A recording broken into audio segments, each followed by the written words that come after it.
त्रिभुवन, आओ। जय शंभू।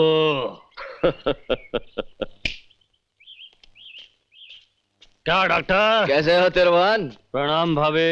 क्यों बलबीर बेटे, लड़के को ठिकाने लगा दिया? हाँ पापा जी। सुनो जी, मेरी एक बात समझ में नहीं आई। इतने सालों के बाद किसी ने गायत्री का नाम लिया, तो लिया क्यों? मैं तो पहले ही कहता था इस मुसीबत को मत पालो, एक ना एक दिन तो मरना ही है सुसरी को। वन डे डाई, गोसाई जी कह गए, काल करे सो आज कर। तुम तो जानते हो त्रिभुवन कि मैंने उसे क्यों नहीं मरवाया था, लेकिन लगता है कि अब वक्त आ गया है। क्यों नीलकंठ जी? ये जंगली खूनखार कुत्ते हैं डॉक्टर, इनके मुंह को खून लग जाए तो फिर किसी को नहीं छोड़ते। ये सिर्फ खून की भाषा समझते हैं।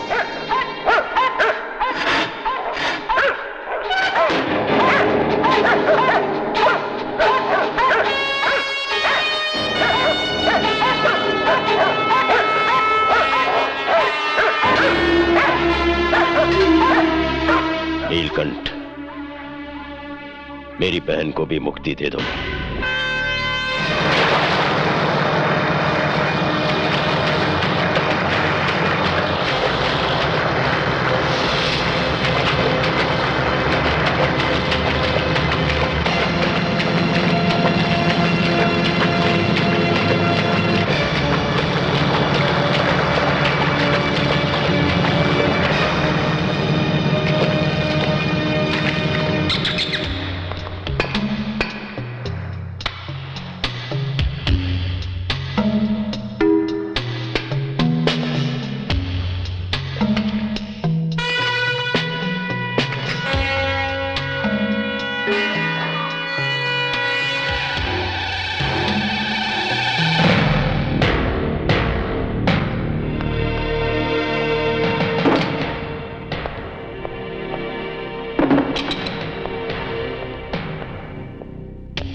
आज फिर late? Bye bye. Good night.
नहीं। लेकिन कैसे भाग गई?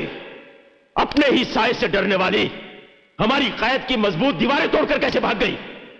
मुझे गायत्री चाहिए, जिंदा या मुर्दा। ओह, बेकार परेशान हो रहे हो तुम। वो सुसरी ना तो जिंदा काम की है न मुर्दा काम की, पत्थर की मूर्त है वो तो, ओनली स्टैचू। जो भी हो, मुझे तो कुछ ठीक नहीं लग रहा है। आखिर वो गई तो गई कहां? जहां भी गई होगी बचेगी नहीं। शहर में लोग उस पागल को पत्थर मार मार के खत्म कर देंगे, जंगल में जंगली जानवर नहीं छोड़ेंगे, और अगर उन दोनों से बच गई तो पुलिस जिस पे शहर के अमन और शांति की जिम्मेदारी सौंप रखी है तुमने, उसके लिए तो हर दरवाजा मौत का दरवाजा होगा।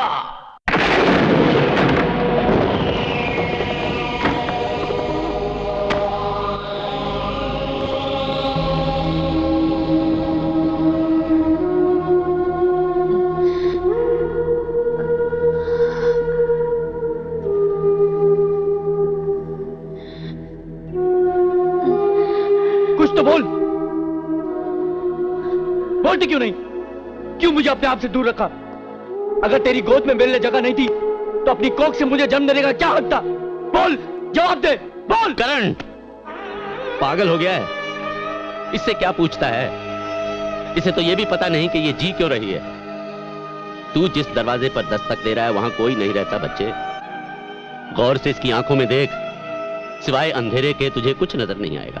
अंधेरा? हाँ, वही अंधेरा जिसमें 22 साल पहले एक हंसती खेलती गायत्री गुम हो गई थी। भैया, ये सूरज है, और सूरज ये मेरे बड़े भाई साहब हैं। नमस्कार भाई साहब। नमस्कार जी। लेकिन इन्हें पहले तो कभी नहीं देखा। भैया, ये मेरे पति हैं। पति? वो क्या हुआ ना, सब कुछ इतनी जल्दी में हुआ कि किसी को कुछ खबर ही न कर सके। सौतेला भाई होने का जितना एहसास मुझे आज हुआ है, पहले कभी नहीं हुआ था।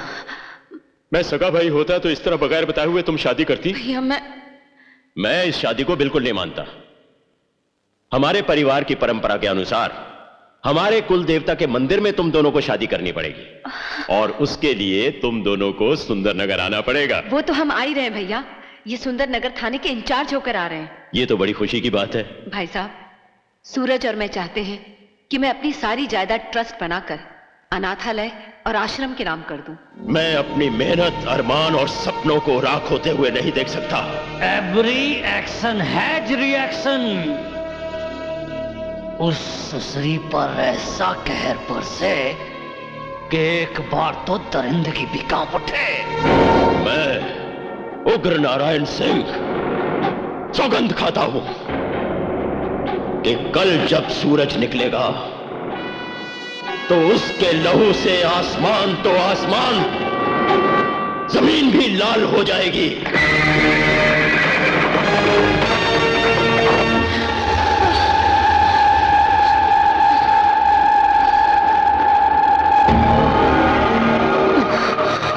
सूरज, अब हमें कोई खतरा नहीं, लेकिन वो लोग थे कौन? गायत्री, तू भाग। नहीं, मैं आपको छोड़ के नहीं जाऊंगी। तुझे मेरी कसम, गायत्री तू भाग।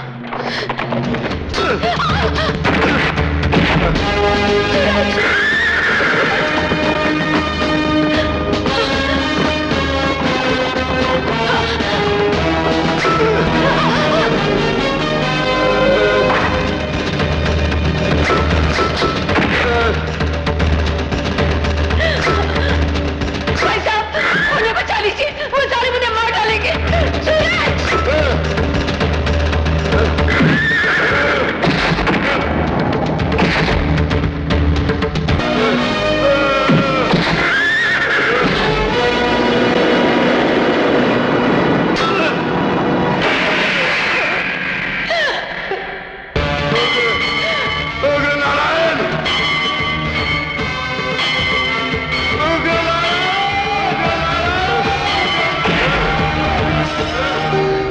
दीदी, एक बार पढ़ तो लेते, कहीं कोई बात छूट तो नहीं गई है?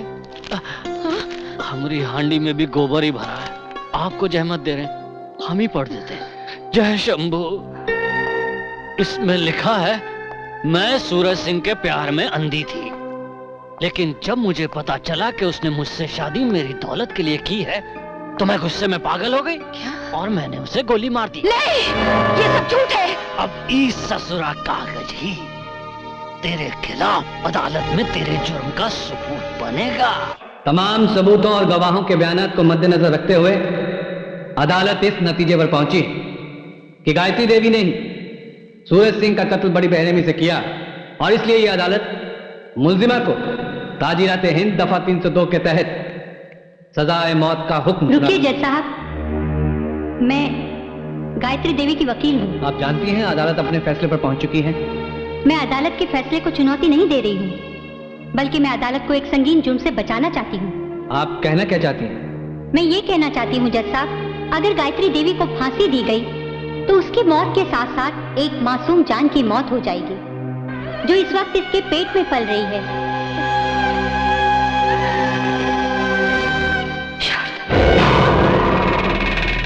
जिसके कातिल होंगे आप, क्योंकि दुनिया की किसी भी अदालत में गर्भवती औरत को मौत की सजा नहीं दी जा सकती। और ये रही गायत्री देवी की मेडिकल रिपोर्ट। तुमने तो कहा था कि कानून तुम्हारी जेब में है, तुम गायत्री को फांसी दिलवाओगे। क्या करूं ठाकुर साहब, मुझे क्या पता था कि वो गर्भवती होगी। सोचा था तबादले पर जाने से पहले आपका ये कांटा दूर करता जाऊं, लेकिन उसने कानून से मेरे हाथ बांध दिए। लेकिन अब क्या होगा? अजी होगा क्या? जिसे खत्म करना था वो तो खत्म हुई नहीं, एक वारिस और पैदा हो जाएगा। गायत्री को अभी नहीं, 9 महीने के बाद फांसी तो होनी ही है। जी तो चाहता है कि सूरज सिंह की तरह गायत्री का किस्सा भी हमेशा के लिए खत्म कर दूं। ऐसी गलती मत करना, वरना गायत्री की सारी जायदाद वसीयत के मुताबिक ट्रस्ट में चली जाएगी। यही वारिस की बात, वो तो। जय शंभू। गोसाई जी कहाँ गए हैं? जिन पेड़ों पर बिजली गिरती है वहां फल नहीं लगते, और अगर लगे हों तो गिर जाते हैं।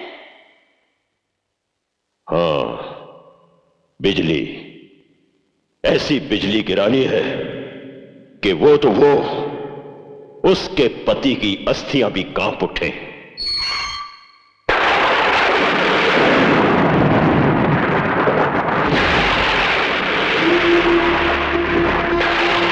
देख गायत्री, तेरा सूरज मेरी मुट्ठी में है, ये सिर्फ एक राख का ढेर है। सूरज राख नहीं हो सकता,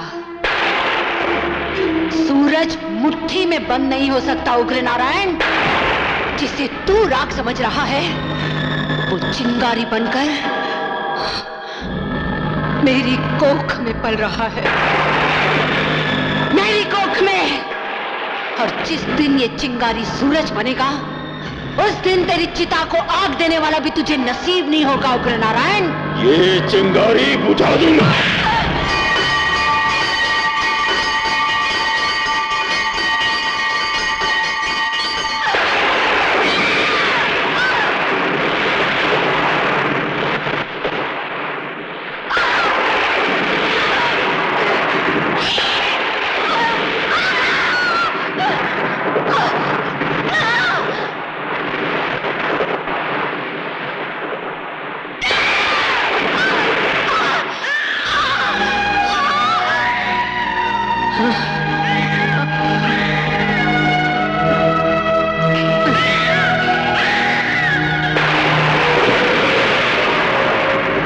मुबारक हो, बेटा हुआ है। वारिस पैदा हो गया।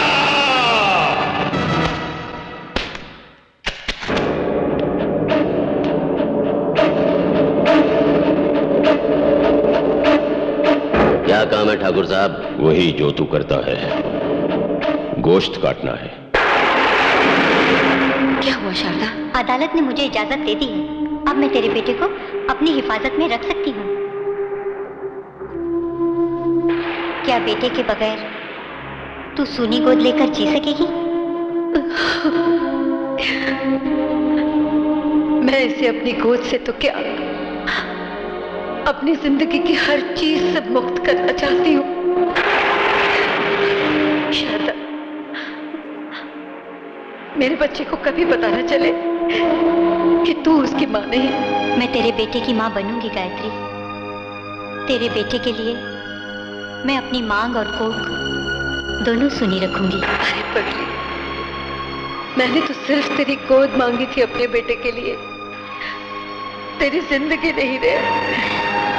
आज से तेरा बेटा ही मेरी जिंदगी है। अपने बेटे को नाम नहीं देगी?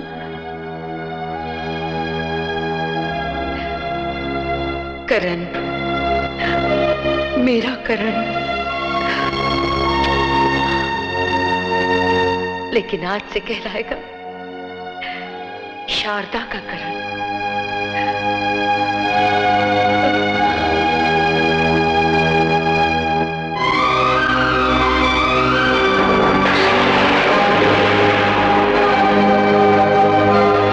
कौन हो तुम? ये बच्चा मुझे दे दो। नहीं, कभी नहीं। इसे खत्म करने की कीमत ली है मैंने।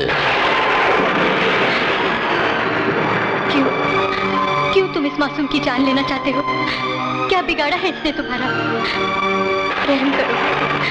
देखो, तुम भी कभी बच्चे थे, तुम्हारी भी कोई माँ होगी जिसने तुम्हें ये जिंदगी दी है।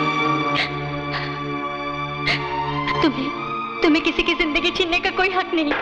गुलाम रसूल के लिए ये बच्चा सिर्फ गोश्त का एक टुकड़ा है। तुम्हारे नाम में रसूल है गुलाम। जरा गौर से देखो, ये बच्चा सिर्फ गोश्त है? क्या इसकी भोली मासूम सूरत सिर्फ गोश्त है? क्या इसकी चमकती हुई आंखें सिर्फ गोश्त है? एक बार हिम्मत करके गुलाम रसूल इसकी आंखों में आंखें डालकर देखो। अगर ये फिर भी तुम्हें गोश्त का टुकड़ा लगता है तो ले जाओ, काट डालो इसे, काट डालो इसे।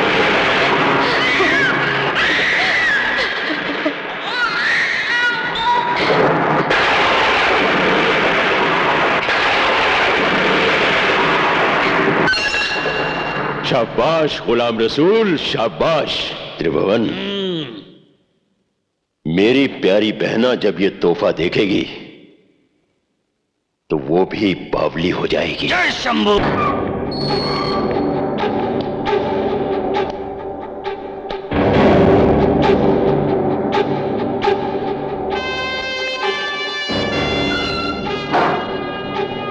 बहना,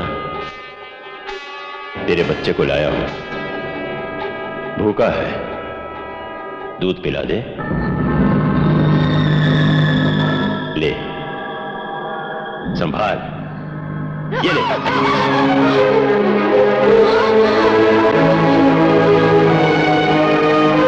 मेरा बच्चा। पहचान ले, तेरा ही खून है।